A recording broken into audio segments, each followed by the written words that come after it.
You're probably seeing scary headlines about how the U.S. may reach its debt ceiling and crash the economy. But what exactly does that mean? Here's what you need to know.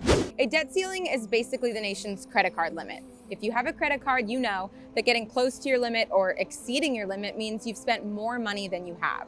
Well, the U.S. reached its more than $31 trillion annual borrowing limit this week.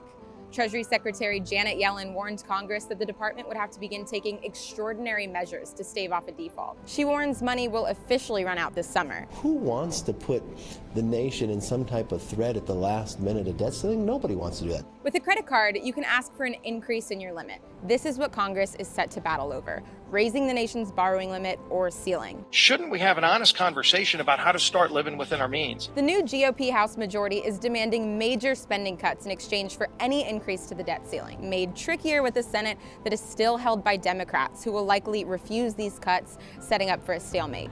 This should not be political brinksmanship. This is the basic duties of Congress. The truth is, trillions are added to the federal debt ceiling each year, regardless of party majority.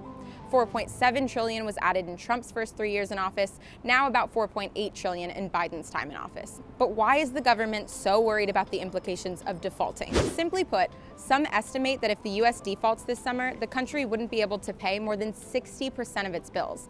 Things like Social Security, tax refunds, food stamps, and salaries for federal workers would be in jeopardy. The U.S. came too close to this reality in 2011, sparking a deal to raise the ceiling 2 days before money ran out, which caused the most volatile week for financial markets since the 2008 crisis. The credit ranking of the U.S. was also downgraded for the first time in history. For now, Yellen's measures include halting pension fund contributions and prematurely redeeming Treasury bonds. But Congress will need to act soon to avoid a fiscal crisis amid an already fragile U.S. economy.